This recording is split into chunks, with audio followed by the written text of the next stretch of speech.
welcome back to World of Warships with your host X-Brad TC. Today we're on the Land of Fire map in the premium Tier 7 U.S. cruiser, the Atlanta. It is a Tier 9 fight. So I am not a very good Atlanta driver, so I was feeling a little less than optimistic about this fight. And got myself in a bit of a tight straits, but the enemy incoming salvo completely missed. The Atlanta, with its 16 5-inch guns, is got a great rate of fire. It's got a very short range, only 11.1 kilometers on the gun. And so my idea here is I want to be as stealthy as possible. I do not want to be detected very much at all. I want to be behind islands. And the other thing I want to do is I want to hunt destroyers. The Atlanta is famous for its anti-aircraft capability at Tier 7, and a lot of people like to take the defensive anti-aircraft module. However, there is never a guarantee that you're going to get a carrier in a battle.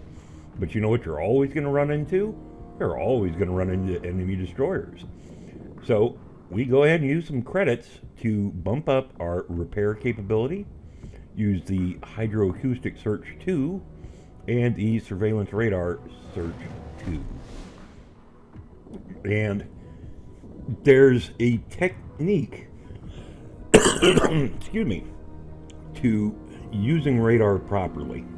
I'm trying to get up here and support the friendly destroyer who's busy capping C. I want to be in a position to help him out. My radar has a range of about 8.4 clicks, and I think it runs for 25 seconds. The Hydroacoustic Search will detect enemy ships at just under 5 clicks, but it'll also detect torpedoes right at 3 clicks.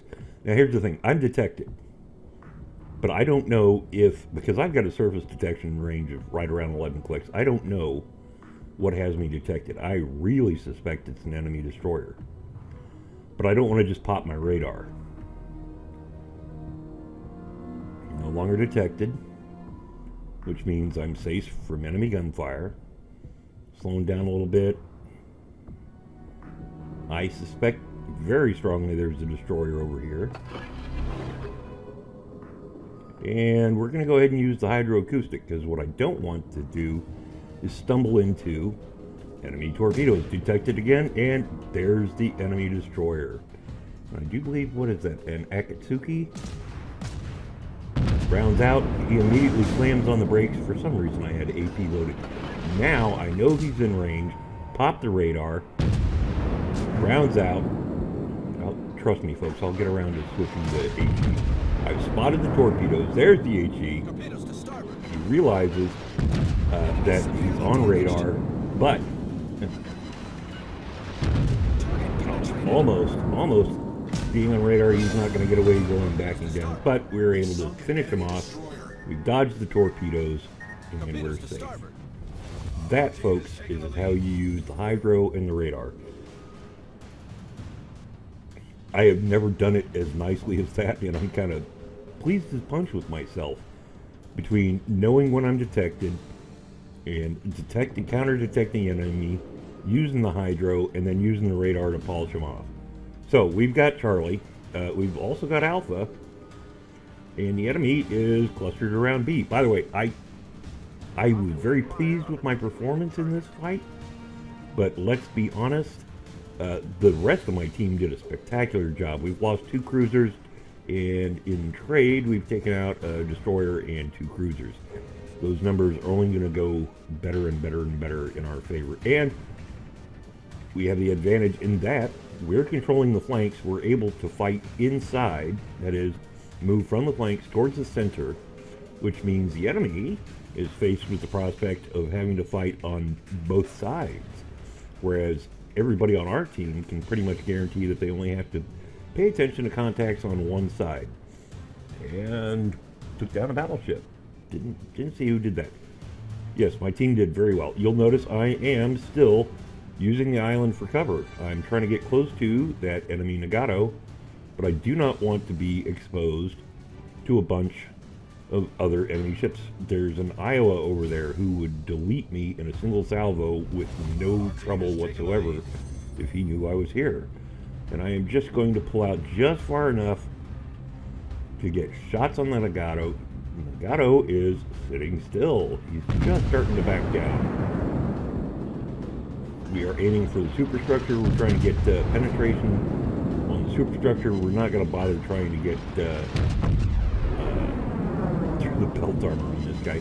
The other thing we want to do, we would desperately like to set this guy on fire. But in the meantime, backing down, the Nagato is such a slow target, we're able to just rain shells on him. There we go, there's the fire. And he's starting to move forward again. Don't want to get too far out in front. I don't want to become bait for the turrets. We've got a pretty good angle on him, but again, battleships can delete in Atlanta. Wow, I don't know what just hit that guy, but it looks like the Fletcher torpedoed the Nagato while we were shooting at him. We catch sight of the Fletcher trying to sneak some rounds over the island. Hopefully get some hits on him. He is outside our radar range. You'll notice while Nagato was getting sunk, we killed another destroyer and another cruiser and another battleship. Well, that was the Nagato.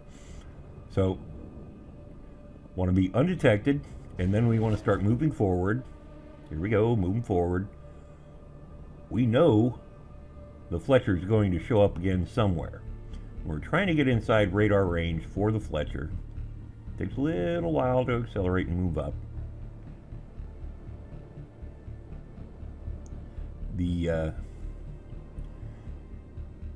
battle continues to go in our favor. Indeed, we actually have somebody in B contesting B.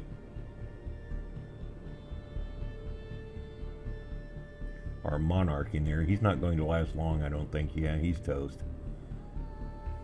But still, he was in B. And we are keeping a leery eye out for the Fletcher. There he is. He's actually still outside. Well, I guess he's right inside radar range. But we know he's just used the smoke, so he's not going to be able to use the smoke again for a little while. And so it's time to put that big old broadside 5-inch guns to work. Yeah, we're going to miss. Time of flight means he's going to maneuver a little bit, but you know what? He's not going to maneuver enough. And there you go. 36,000 damage, 2 destroyers killed. Easy peasy. The team would cap B and win on points very shortly. Only 36,000 damage, 90 hits, 1 in cap, 2 kills, 1 fire. Still, was very pleasantly surprised to see that we did quite well on the team score, which really kind of surprised me because the team as a whole did very well. I don't think anybody had any epic single battles. It's just the whole team came together to really knock the socks off the enemy team. 8,000 on the Akatsuki, 6,000 on the Fletcher, 22,000 on the Nagato, of which about 5,000 was from the fire. The rest was just high explosive spam on the upper works. Hey, you know what? Whatever it takes. We won, and I only took 594 damage in the entire battle, which, as any Atlanta driver will tell you, is spectacular. Folks, I hope you enjoyed this one. Hope to have another video up real soon. We'll catch you later.